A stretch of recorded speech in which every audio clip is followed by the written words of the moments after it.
live in your home, but a lot of people don't know that there are community cats living among us here in New York City. Here to tell us more about that today is Kathleen O'Malley. She's the TNR Education Director, and we have Mike Phillips, who's the Community Outreach Coordinator for the New York City Feral Cat Initiative. Thank you for being here today. Thank you for having us. Great. So Mike, you're really good at explaining the difference between a house cat and a feral cat. So what makes a feral cat different? Feral is a word that we use to describe the behavior of a cat that's not socialized to human touch, that shies away from people. We see feral cats outdoors where a tame domestic house cat is either abandoned or escapes or whatever, and if they're not neutered, they would have a litter of kittens. And the second and third generation of a tame domestic cat would be a feral cat. Okay. And they would not be readily adoptable because we couldn't pick them up, hold them.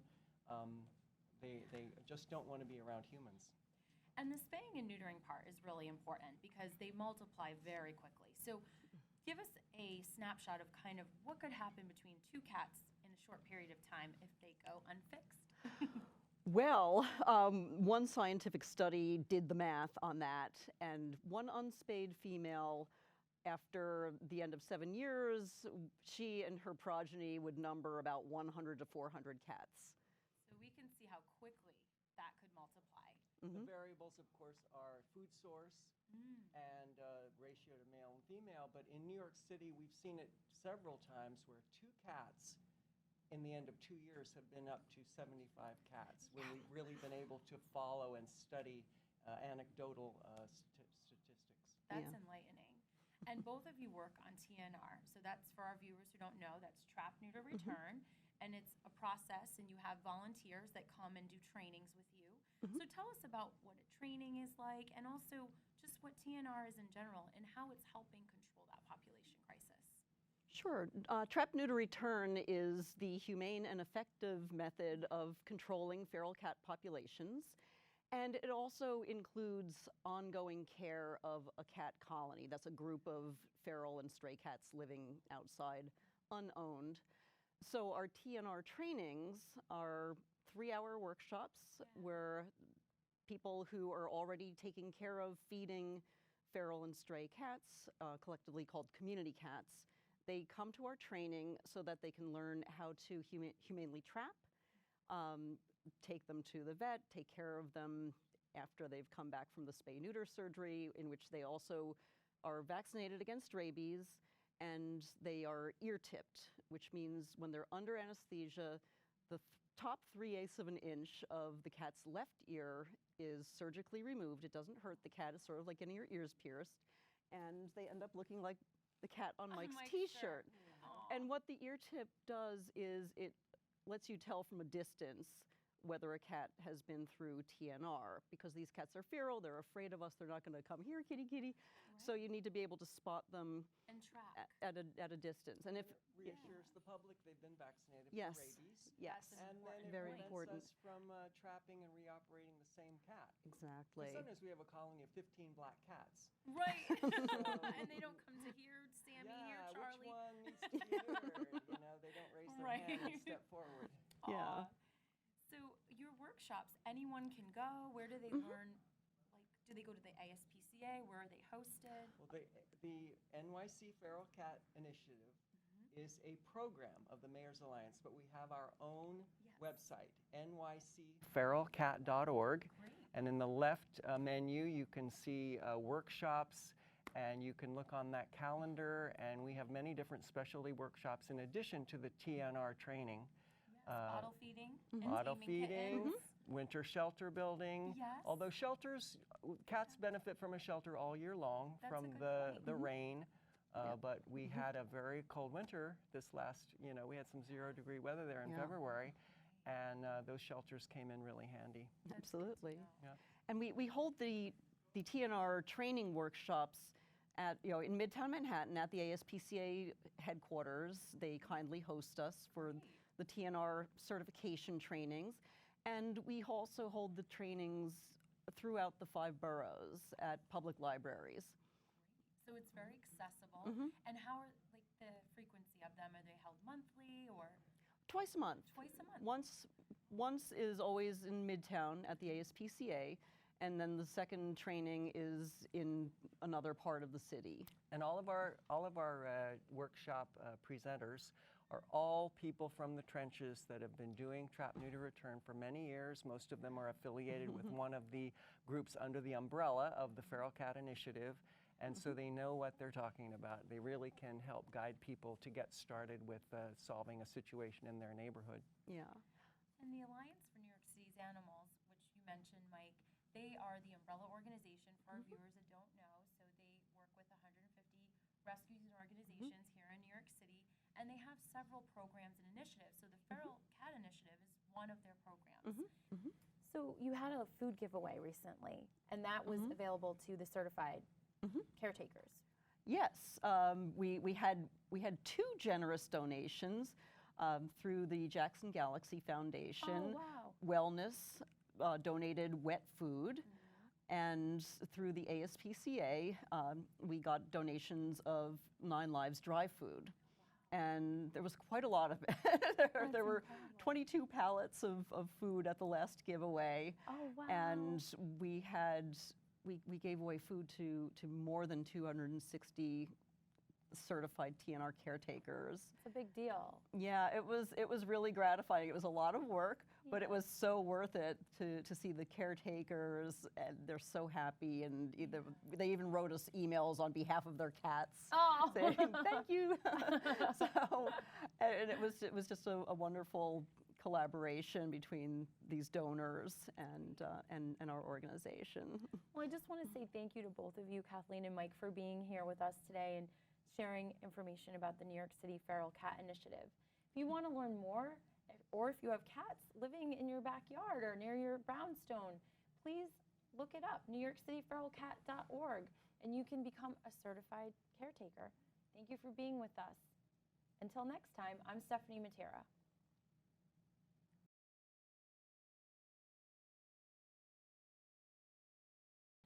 Welcome back to Celebrity Catwalk. I'm Stephanie Matera, your lifestyle correspondent, and today we have Claudia Suica with us. She's an award-winning photographer and a fashion designer. She hails from Argentina, where she learned fashion and she fell in love with the sport of polo, and she's going to tell us more about the amazing life she's led, and now she lives here in Cantona, New York. Thank you for being here, Claudia. Thank you for having me, Steph. It's so great to see you. It's great to see you. You look gorgeous. Thank you. And you're wearing one of your designs. I am. This is actually one of my designs. This was actually my second dress that I designed. Really? Yes, for myself. Beautiful. And I love this cape. I love drama. It's very beautiful. dramatic. I think you need to add a little drama to your life, which is great. That is great. So you grew up in Argentina, and you learned about polo. What age did you start going to polo matches? Well, that is correct. I was born in Argentina, in Buenos Aires, and actually my parents still have the house 15 blocks away from the polo field, which is one of the oldest polo field in the world. Palermo Polo Field, yes. So, so I used to go. We used to walk to the polo field every Sunday, and then when I came like around age 12, my mom said, "You know what? Just take your bike, and you can go on your own." Because I used to spend the whole Sunday. It's free. It's still free. So you could just go and spend your whole Sunday watching polo, and so that's how my passion for polo started. Yes, yes. And we're both near Greenwich, Connecticut, which has an amazing polo field, and we get to see some of the great award-winning polo champions. They come to Connecticut, and so True. you go there quite often. I do. Every time season starts, which is the eastern, coast, and I'm there, and we had been there every Sunday also for the polo matches. And it's still free for children, and you pay, $40 for a car, and everybody can go. It's a very accessible sport. It is. And a lot of people don't know or think about it, because in the States, we talk about football, we talk about soccer, basketball, but polo, NBC Sports broadcast it this summer for the first Yes, time. they just started, and I think that's the main, they really want to people to get to know the sport. Yes, it's not expensive to go, and and it's fun, and also you can bring your dog. Yes, that's the best part. Right, so you can have a nice picnic. You can sit down and relax on the grass, and the children love it. The animals also enjoy it. So it's really like it's. I think what it's nice is like it's for family and friends. So you sit down and you enjoy nature, and you look at the beautiful horses, and you can bring your dog, so everybody enjoys it. I agree. And you went to Aspen, Colorado recently for the World Polo Championships, Yes. and the horses actually play in the snow, Yes. which is stunningly beautiful. So tell me about that. It was an amazing experience. It was my first time actually to see a polo match on snow. So the difference pretty much is like the polo field itself is much smaller. The ball is different, it's red and it's much bigger. And also they play, instead of the regular match of 4 players each team, it's 3 players per team. So it was amazing. I was like, I had an amazing time. Well, I was watching all of your social media channels, and one of the most beautiful photos you took out there was of Nacho Figueres. Yes, Nacho, one of the best polo players. Yeah. I am really a big fan, well, not just because he's Argentinian, but because he is really someone that I truly believe that he had, and people all over the world got to know more about polo because of him, because we know that he's the big sponsor for He's Ralph really Lauren. put it on the map. Exactly. So people like when they think of polo, it's like immediately they have that connection with Nacho. So I'm like, oh, this is awesome. It's really nice, and he does many wonderful things. And I also admire that, and many of us we know, like Nick Roldan also is very much involved Wonderful too. with the animals and helping animals like horses and from all over the world. So it's a very nice and exciting environment. It's not just about the polo game.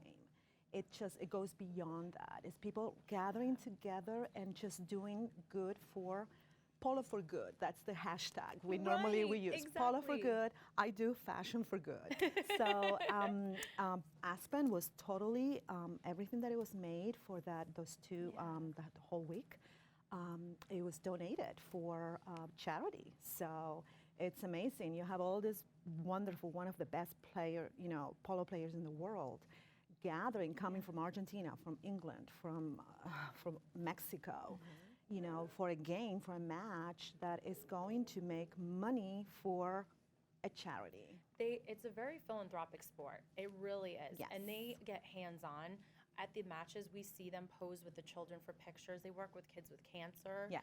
They help donkeys and horses that are in really bad situations across the globe. I know Exactly. Nick Roldan just became an ambassador. Exactly. For Yes. charity. Yes. So So- that's what it's nice about polo. It's just not about dressing up and looking pretty and the big hats. That is fun, but it's a portion of it. So Yeah. I really enjoy that. I mean, it's just for me. It's just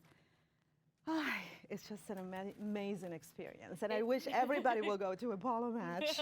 It's quite an experience. So we encourage you at home to go to a polo match. They have them throughout New York and Connecticut and the Yes. tri-state area, so it's great. And for our viewers that tune in from around the globe, polo is celebrated in many countries, so definitely enjoy that.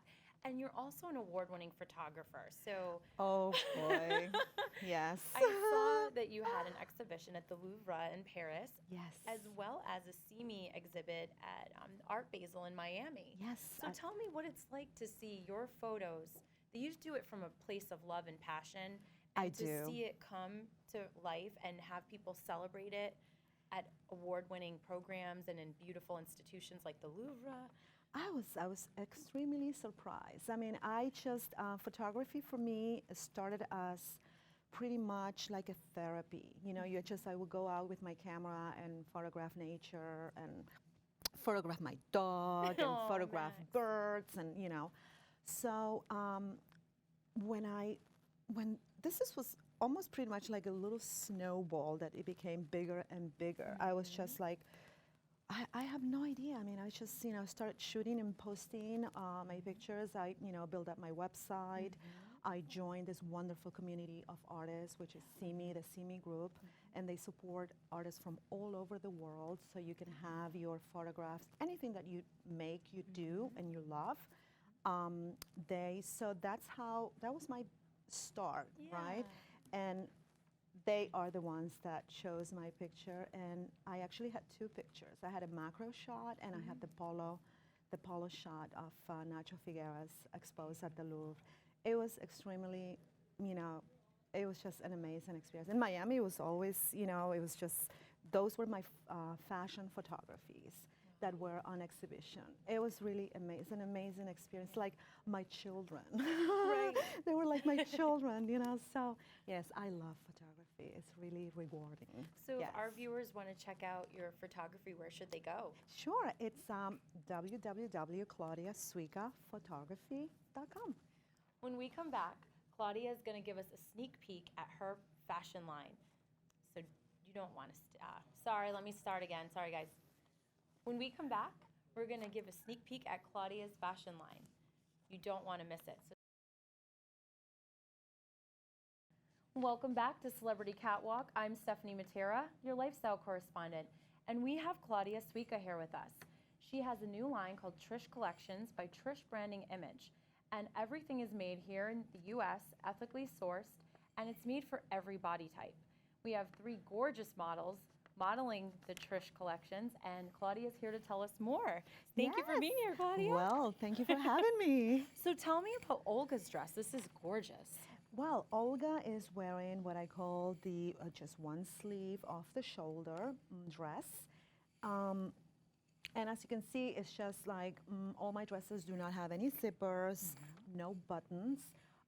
What I did, I actually added a little detail on the side, which is kind of like a ruching. So if you have a little belly, or if you want to actually hide the, like a silhouette, or if you want, but I just use it like as a detail. It's not really, You really specifically. can't see it. It's not conspicuous. It looks like it's part of the design. Why don't you turn for us a little bit, Olga, and to the other side as well? Yeah, so it's like, it's not really just, yes, as you said, that's a little detail here on the side, then the ruching here on the top. It meant to be very comfortable. Also, I did the 2 slits on the side, so it's kind of like easy to go, get in and out of your car. Right. And actually just to give it a more dramatic look. So I love that. Here in New York City, you're arriving at a fashionable event, you're getting out of the cab, and you're covered appropriately, but you have that slit, gives you a little bit of movement. Exactly, and it's just very comfortable. All my dresses, the main factor of all my dresses is they are comfortable. Yes. Easy to wear, not a big deal, and it's just, wonderful to wear. So if you could just go back into position, thank you. And our next model. This is Blanca, and Blanca is actually wearing what I am wearing. Which I'm in love with. Right, so it's pretty much a dress, again, that has no zippers, no buttons, no nothing. It's kind of like a pull-up kind of dress. Yes. Very comfortable, and I decided my first dress was black. It's like the one she's wearing. Yes. That was the beginning of this story. And then I thought, you know what, I really want to step away from black and wear like a color. So I decided, let me just do it in turquoise and do it in this off-white. This is nice because it has the peep of like yellow underneath. It's almost comes across or reads as a cream or yellow, and then the white over it. Exactly. So it's not really like white, matching white. Right. So you can actually go to an event, or you can also get dressed in this dress. And I did purposely design this as a cape, like what I'm wearing. But you could actually also, as you could see, you can go, Blanca, let me show the other dress. What Gina is wearing, so the cane becomes a, Can you turn and spin for us, just so we can get a full effect of the back? Thank you. I love that. Right. So that's actually the cape used in a different capacity. Exactly. So you just put it around your waist, and it gives you more like a dramatic, look to it. And also what I did for the dresses is this part here, which is totally adjustable. So for someone that has like a long torso, so then you unwrap and you just let it go. Oh, that's so smart. And and so it's like it could be adjusted, so you can go up and down, and then for the other thing, it's the detail is like they come really high on the side, so you don't have any kind of exposure. Like women are very self-conscious about the little side, I definitely right? am. My arms, as I got into my 30s, it's something that I get self-conscious when I'm at events. And your arms look bigger in photos. Definitely how you're photographed, it depends.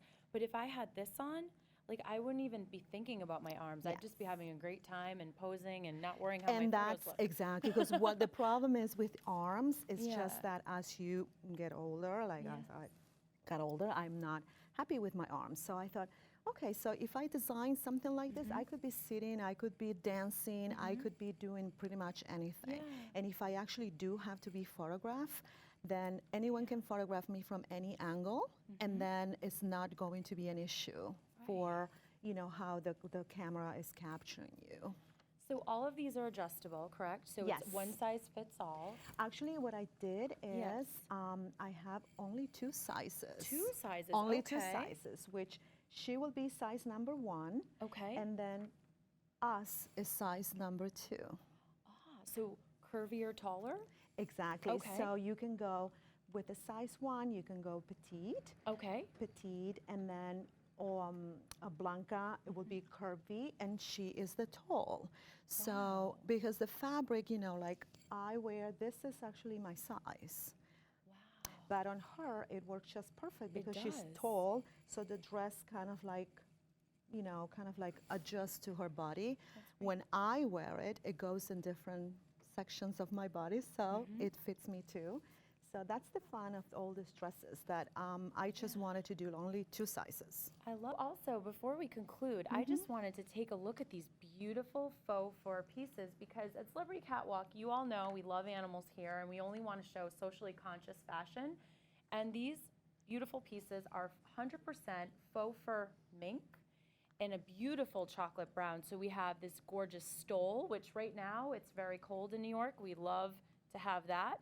And this gorgeous wrap, which you could throw over your jacket, you could put it over the dress as Gina's wearing. And then we also have this beautiful hat. Is it open in the back? It's actually like a headband. It's a headband. It's a headband. So it just has a little elastic in the back, so it kind of like adjusts it. Okay. And and everything is all made in New York. Wow. Everything is made in New York. We do cut one item at a time, and actually the ladies that I hire are all stay-at-home moms. Really? And I also have a couple of seniors that they help me like with alterations and little details that things need. But yes, everything is what I call a transparent production. Which is nice. We need to do that because we buy clothes and we don't know where they're made and who is being, exploited for us to have a beautiful garment. So to know that we can wear these beautiful outfits and know that somebody was paid properly, was in good working conditions, that's a huge thing. Yeah, and that really, for me, is the biggest. It's not just about fashion, but it's a combination of fashion and awareness of what you wear, how you wear it also, that's the fashion part, but just be educated about, what is it that goes on your body. If we're so concerned about what we eat, we should also be concerned as what we wear, including the animals. So I'm a big fan of the faux. Thank you so much for doing that and bringing these pieces. So people want to learn more about Trish Collections by Trish Branding Image, and they want to purchase one of your beautiful pieces. Where would they go? They just go TrishImageBranding.com. Great. Thank you so much for tuning in. I hope you've been inspired to get super glamorous with your faux fur and these gorgeous gowns, and we'll be back in just a few.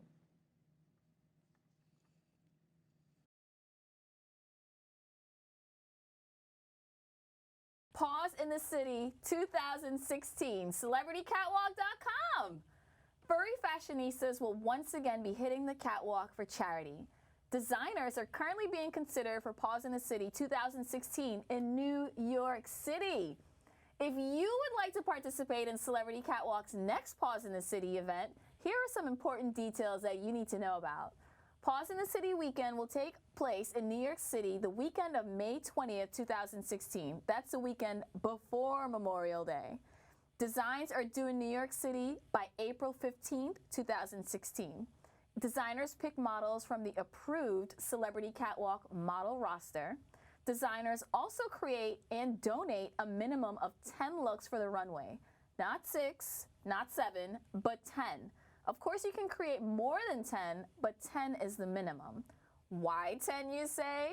Because the fashion show itself is made up for each designer.